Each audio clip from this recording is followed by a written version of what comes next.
အားလုံးပဲမင်္ဂလာပါဒီနေ့ Ando grammar နံပါတ်36 39အနေနဲ့ရွေးချယ်ပေးထားတဲ့ grammar ကnani ipoda nani osoreka ado ဆိုတဲ့ grammar လေးဖြစ်ပါတယ်နံပါတ်36 grammar ipoda ဆိုတဲ့ grammar ကတောက်လျှောက်ဖြစ်လာတယ်ဆိုတဲ့ပုံစံမျိုးကိုသုံးပါတယ် example လေးရေးပြပေးမယ်နော်စိုင်းခင်နံပါတ်1ဥပမာစိုင်းခင်ပတ်စုပ်ကုန်းသူရှင်တော့Rio Shawa Fuero Epoda ဆိုင်ခင်တိတ်မကြခင်ကပတ်စုပ်ကွန်ဆူရှင်စာကြတော့ပတ်စုပ်ကွန်နဲ့ဆက်သွယ်ထားတဲ့ပတ်စုပ်ကွန်စာကြကွန်ပျူတာနဲ့ဆက်သွယ်ထားတဲ့ Rio Sha က Fuero Epoda ဆိုင်ခင်စာတိတ်မကြခင်ကကွန်ပျူတာအသုံးပြုတဲ့သူတွေများလာပါတယ်နံပါတ်2အပေါ်မှာတိုရှိနောခံခဲဝါဝါရခုနာရ Epona နော်နေတိုရှိနောဝါကမိုနိုဝါတိုခိုင်းနေအကိုခါလဲရူတိုရှိနောခံခဲဝါဝါရခုနာရ Epona နော်နေစာကြတော့တိုရှိနောခံခဲစာကြတော့ဒီမျိုးပြပတ်ဝန်းကျင်ဆိုလို့ရှိရင်ဝါရခုနာရ Epona နော်နေစာကြတော့ဆိုးလာတယ်မျိုးပြပတ်ဝန်းကျင်ကဆိုးလာတောက်လျှောက်ဆိုးလာတယ်ဒါပေမဲ့ဝါကမိုနိုဝါရှာတိုခိုင်းနေအကိုကလည်းဝါကမိုနိုစာကြလူငယ်တွေကတိုခိုင်းစာမျိုးပြကြီးတွေကိုနေအကိုကလည်းအားကြနေကြပါတယ်နံပါတ်3ပေါ်မှာဆိုင်ခင်အဲကောအိုချခဝနိုင်တော့တယ်ဝါဆူရရအပေါ်တဲ့ကွန်မန့်တဲ့အေဆိုင်ခင်စာကြတော့တိတ်မကြခင်ကအဲ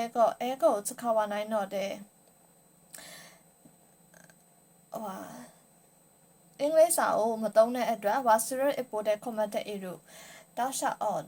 အင်္ဂလိပ်စာမသုံးတဲ့အတွက်မေ့ပြီးတော့ဒုက္ခရောက်ပါတယ်အဲ့လိုမျိုးလေးသုံးထားပါတယ်เนาะအပေါ်ဒါစာကြတော့တောက်လျှောက်ဖြစ်လာတယ်ဆိုတော့အဓိပ္ပာယ်မျိုးနဲ့သုံးတာများပါတယ်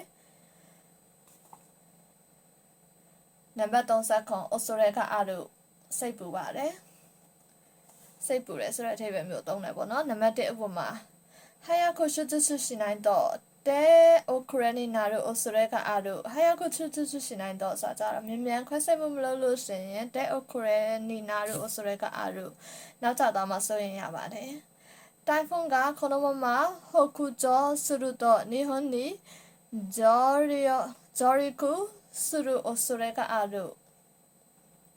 တိုင်ဖွန်ကこのまま北上するとဆိုကြတိုင်ဖွန်မုန်တိုင်းကဒီအတိုင်းမြောက်ပိုင်းတက်လာမယ်ဆိုလို့ရှိရင်日本に上陸する恐れがあるဆိုကြတော့ဂျပန်ကိုဝင်လာမှစိုးရင်ရပါတယ်こんなに赤字が続くとこの会社は倒産の恐れがあるこんなに赤字が続くとဆိုကြတော့အဲ့လိုမျိုးအရှုံးတွေများနေမယ်ဆိုလို့ရှိရင်この会社ဒီကုမ္ပဏီကဆိုလို့ရှိရင်倒産の恐れがある倒産ဆိုကြတော့ဒီဟောပေါ့ဘယ်လိုပြောမလဲဒီဝါတွေခံမှာစိုးရင်ရပါတယ်အဲ့လိုအထိပ္ပာယ်မျိုးနဲ့သုံးပါတယ်เนาะနံပါတ်36 39 grammar ကnani ipoda တောက်လျှောက်အဲ့လိုအတိုင်းပဲဖြစ်လာတယ်နံပါတ်39 Osoreka Ado စိတ်ပူရတယ်ဆိုတဲ့အဓိပ္ပာယ်မျိုးနဲ့သုံးပါတယ်အားလုံးပဲကြည့်ရှုပေးရကျေးဇူးအများကြီးတင်ပါတယ်နောက်ထပ်ဗီဒီယိုတွေမှာပြန်တွေ့ကြရအောင်